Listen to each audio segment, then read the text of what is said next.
చదువుకున్న వ్యక్తి చదువుకోకుండా ఎందుకు క్రైమ్ చేయాల్సి వచ్చింది? మా నాన్నకు వెళ్తూ బాగాలేకుండా సార్ నాకు కాలేజీలు పడిపోయినా చదువు బంద్ చేసి జీతం ఉంచారు. చాలా టార్చర్ పెట్టారు సార్. ఏ విధంగా టార్చర్ చేస్తారు? తాళ్ళు ఇంకా చేతులు కట్టేసి రాకెట్ అని అరికాల్లో కొట్టింగ్ తాడు పైకి కట్టి రాకెట్ ఎక్కించి కొట్టిరు, కళ్ళల్లో కారం పెట్టడం. మళ్ళీ నిన్నే ఎందుకు పట్టిస్తున్నాడు? అంటే నువ్వు ఊర్లో వచ్చినప్పుడు దొంగతనం ఎందుకు అవుతుంది? అరే ఎప్పుడు వచ్చినట్టే నైట్ వచ్చినా సార్, నేను రిలీజ్ అయ్యంటే నైట్ ఆడ దొంగతనం అయింది అది అని చెప్పి టార్చర్ పెట్టాడు సార్. నేను చేయలేదు సార్, ఎందుకు సార్ చేయకుండా కూడా ఇట్లా ఇబ్బంది పెడుతున్నాను. నేను అవపడితే దొంగతనం పెడుతుర్రు అని చెప్పి ఉల్లిగొండ ఎస్ఐ అప్పుడు శ్రీనివాస నాయుడు అని ఉత్తరం ఉండే సార్. అప్పుడు ల్యాండ్ ఫోన్ లేకుండా ఏం లేకుండే నేను ఫోన్ చేసి క్రైమ్ చేసిన సార్. నేనే ఆయనకు ఫోన్ చేసి క్రైమ్ స్టార్ట్ చేసిన సార్. నేను అప్పుడు ఫోన్ చేసి క్రైమ్ చేశాను. అవును సార్. అంటే జైలు నుంచి బయటకు వచ్చిన తర్వాత చైన్ కిస్తాల్లో 3 సార్లు జైలు పోయినా సార్. పోయిన తర్వాత కూడా ఇక నన్ను ఊళ్ళే పట్టించుకోవట్లేదు. అమ్మ నాయన కూడా అప్పుడు మా అమ్మ అంటే నేను అవపడపోతే మా అమ్మ బాధపడేది. అలాంటిది అమ్మ నాయన కూడా నన్ను ఇక పట్టించుకోవట్లేదు సార్. మరి ఓడి చేస్తున్నామో అలా పట్టుకుంటే చేత కాదు. నన్ను అవపడంగా నన్ను ఎత్తుకుపోయి ఇట్లా కొట్టడం, టార్చర్ పెట్టడం, జైలు పంపుతుర్రు.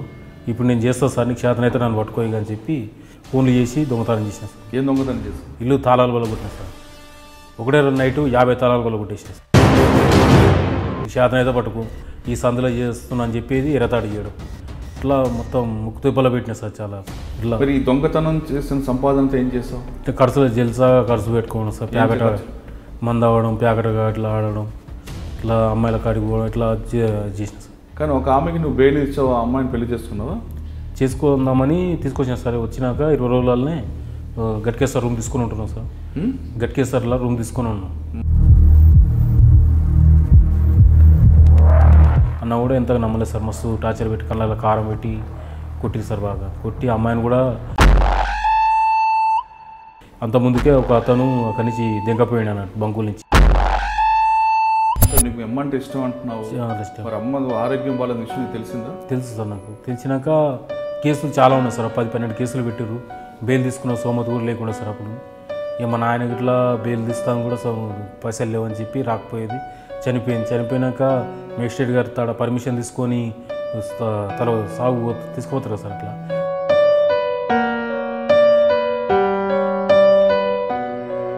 అటువంటి అమ్మ చనిపోయినప్పుడు జైల్లో ఉండి అసలు నువ్వేమనుకున్నావు? నేను అసలు నాకు బతకాలని కూడా ఆశ లేకుండా సార్.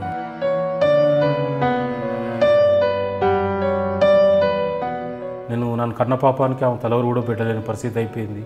నేను చాలా కోల్పోయినా మా అమ్మకు. ఆ రోజు అసలు ఏడుపు అనేది ఆగలేదు. నాకు అమ్మ అంటే చాలా ఇష్టం సార్ నాకు. అట్టనే మళ్ళీ మా అక్క చనిపోయినా కూడా అక్కను కూడా చూసుకోలేని పరిస్థితి నాది. అమ్మకు కోల్పోయినా నేను అసలు ఎందుకు ఉన్నా నేను భూమి మీద అని ఇట్లా అనిపించింది నాకు. తర్వాత ఇంటికి వచ్చినాక కూడా ఊళ్ళేకి రాగానే అందరూ తిట్టడం నన్ను. అమ్మని చూసుకోలే, అక్కను చూసుకోలే, ఎందుకురా నువ్వు ఊళ్ళకి ఎందుకు వస్తున్నావు, మళ్ళీ కొన్ని పానం తిందామని వస్తున్నావు అని చెప్పి. ఆయన ఆగం చేద్దామని వచ్చినావా అని చెప్పి